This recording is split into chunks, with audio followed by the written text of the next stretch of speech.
All right, good morning, everybody. It is Joe Ryan on the Last Call Sports with Joe Ryan on Saturday morning, the 4th of October. It was my birthday week, so I'm still feeling a little hungover from all the celebrations. Trying to get myself going this morning as we get ready to watch college football and, of course, all the baseball today, as the Yankees in Toronto will be the main one we'll be talking about and looking at. Me, the well known Yankee hater who has to give them props for what they did in the last round. Um, hey, they took care of business. I'm gonna do a little bitching up front. I don't actually like the format. I think it's crazy to have one team have all three home games and the other team never get to get an advantage of it. I'm not going to get into all the ticket controversy that went on with the Yankees refusing to sell tickets in the Boston area. We all know there was a plenty of Boston people in the stands if they're willing to pay the price. I just think I understand the concept of it, the fact that um, if a team just scratched their way into the playoffs with like 81 wins or 83 wins, and the other team had won 97 games, it's kind of unfair if they pull an upset. But these two teams are only two or three games apart.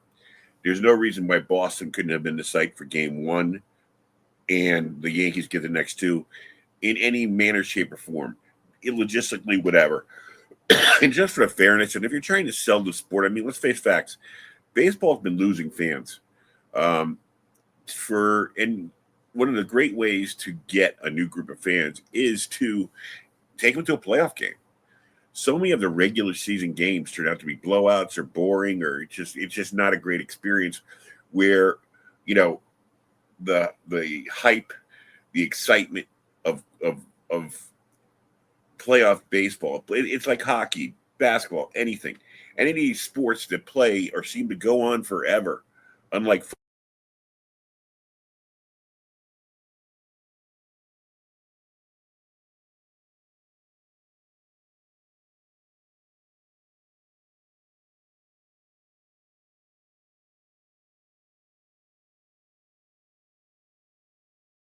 game to the lower seed, give the next two to the higher seed, and let it play out.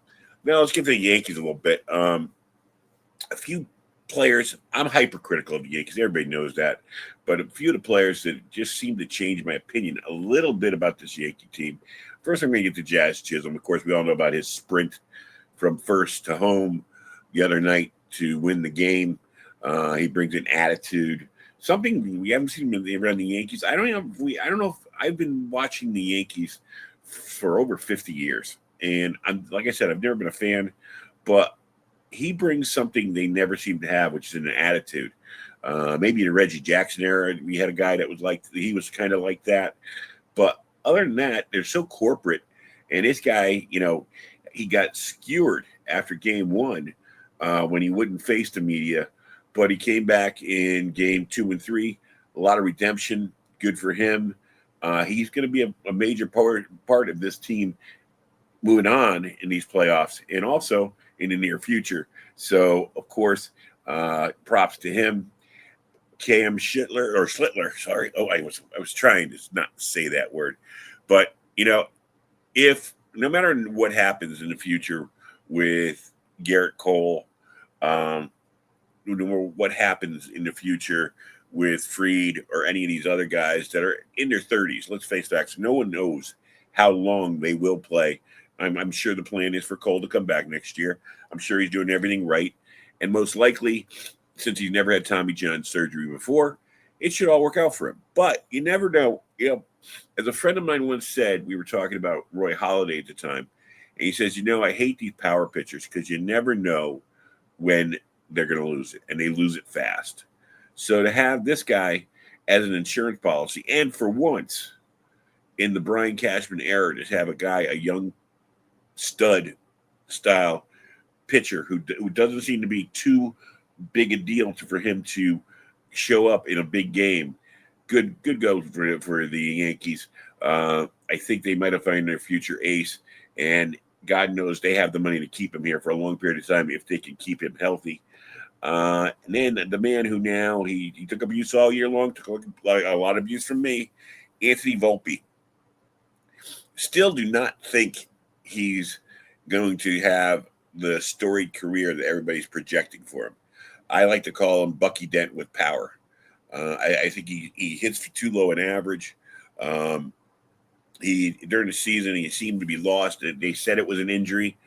I don't know why they were playing him if it was an injury. He wasn't playing well, and they refused to rest him, even though he was injured and wasn't playing well, and his confidence was waning. It's one of those things with the Yankees that you don't know who to believe. You don't know what to believe about the Yankees with that, but I can't put him down for what he did in this, at least in this round of the series. He seems to shine in October. Maybe, just put him in October. He can consistently do it then. Put somebody else in there. I don't know what they're going to address with him in the offseason, but kudos to Anthony Volpe for a good round, and we'll see if he can continue it up in Toronto. And then we have, of course, one of my favorite targets. We didn't have to see Aaron Boone do this, and I love that move. That's one of my favorite moves of all time. I love when he lost it on the field and did that little dance. But, he stayed in it. Yes, the first game he was outmanaged by Cora. He should have kept Fried in at least for one more until he got into trouble. He's your ace. That's why they're there. I understand that's not baseball, Joe. I'm talking to myself now. But I understand what you're going to say. That's not baseball, Joe, today. There's pitch counts. There's this, there's that. In the long run, the oldest legends in baseball pitching are born in September and October by a pitcher doing more than expected of him.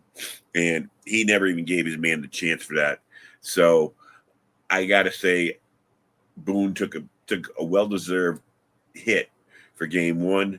But over the next few games, he handled it well. And thank God, Cam Slittler proved him right, gave him 8 innings, and he's moving on. And, did it save his job? Probably. I don't think maybe his job is ever in danger. Cashman loves him. Cashman loves the way he does it. I don't agree with most of his decisions. I don't agree with most of Cashman's decisions. The one thing I would love to know, and we all go after the analytics departments, and analytics is a tool in every phase of life. I don't care what job you do. Analytics is a tool in every phase of life. But maybe just the Yankees have a bad analytics department. Maybe that's why. I mean, they're good. Analytics always works over 162 games. It doesn't work out in the playoffs. It seems. The famous story of Moneyball. Moneyball, if you watch the movie, it makes it out like it's these obscure pitchers and Scott Hatteberg and a David Justice reclamation project that were all the difference in that team. On that team that's never brought up in the movie, at least, Miguel Tejada, the shortstop, was the MVP of the American League that year. Barry Zito, the starting pitcher, was the Cy Young Award. The other two starting pitchers of prominence on those A's teams was Mark Mulder and Tim Hudson. Three quality starters on that team, all with, I think, at least 17 wins or 16 wins. And I know Zito had 24. And then you had Eric Chavez as your third baseman, the guy that the Mets just fired, and he had 37 home runs that year. So, yeah, over 162 games, if you have that kind of quality pitching and quality hitting, you're going to win a lot of games.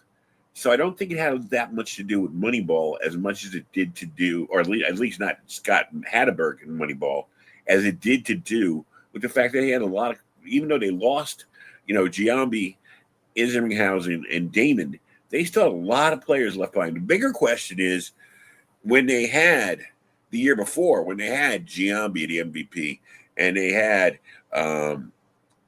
Damon, and they had Isringhausen, how did they lose to the Yankees? That's the bigger question. That's the question I want from that movie before talking about that. And we will see today. 4:08 start time. I guess Heels going against Rasmus. I forget who he's going against for Toronto, and we'll see if the Yankees are for real. We've seen them do this before. Not so much to the Red Sox anymore, but at least we can give them more credit because they didn't have to beat somebody like the Twins, who they regularly, push off their shoe. Another big game tomorrow that I'm really looking forward to. Here he is, Jackson Dart, the new hero, the new superstar of New York, as well as Cam Schlittler and all the guys I just mentioned did this week. Right now in New York City, I don't think anybody's getting as much press time as Mr. Jackson Dart and probably his teammate Cam Scatterbo. I think that, when you think about it, Cam Schlittler, Cam Scatterbo. If these guys pan out over the next 5, 6, 7 years, I think there's going to be a lot of little boys and girls that are going to be coming out and being named Cameron somehow. I have a feeling it happened once before in the 50s and 60s with Mickey Mantle. I could see a lot of boys and girls being named Cameron if these two stars or potential stars work out. But right now, getting back to Jackson Dart, I don't want to build too much into what he did last week. He brought all the biggest thing he did was he allowed the defense to get their compass together. Scoring on that first drive, putting the Chargers under heels where they had to definitely push back. That was the biggest thing. It was like they didn't have to play from behind. He's going to be on the road traveling down to the Saints. The Saints are a desperate team. I don't trust the Saints, but although as much as the Giants looked great last week, the Giants have to be able to come through this week and continue on what they showed us last week. So, excuse me for this 1 minute.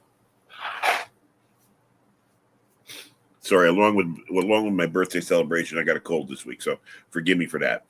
I'm looking forward to see what we'll see tomorrow. I think I think they should win. If they do win, I can see a win in Chicago in a couple weeks. I may even see a win against Dallas or Washington coming up soon. It's a great step forward for this young team, but let's not build too much into it yet. And finally, the story of Shedeur Sanders. What a bogus story this was this week. It was such a waste of time. And I blame the media for this story. I'm not, anybody who knows me knows that I'm not a Shedeur Sanders fan. I think the way he's handled things so far has been bogus. I think the reason he wasn't drafted higher is he doesn't take things seriously enough. I think if you look back on his college career, he's 13-12. 13-12 as a starter at Colorado. And what big game did you ever see him win? Yeah, he threw a lot of touchdowns. He was flashy. But, they never won a big game while he was with the Buffaloes. But here's my defense of him. For you media types, and I took journalism courses and I wrote for newspapers. And the big thing is don't bury the lead. The lead is Dillon Gabriel. Dillon Gabriel getting his first start. Dillon Gabriel, the only man to beat Ohio State last year with Oregon. Can he get this team or give this team life like Jackson Dart did last week? We know right now that Shedeur Sanders is looked at as a project. He was drafted very, very low. Why they drafted him, I'll never know. But they drafted him very, very low.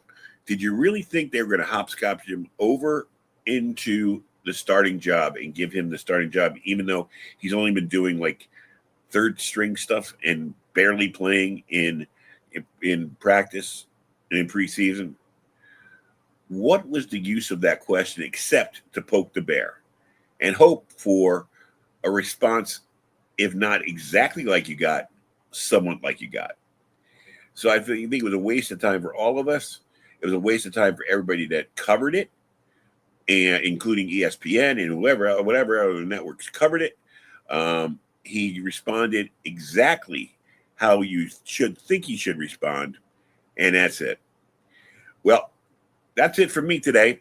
I'm going to go get ready to watch some college football, and I'll be back with you next Saturday morning. And on Thursday or Friday night, I'll be with my friend Nate Schmidt as we do the Safety and the Sports Writer every Friday night at 5 o'clock. And if you're in the Norwalk area and want to come down and debate me or have some fun, every Wednesday night, 7 o'clock. I am at the Dry Dock doing trivia.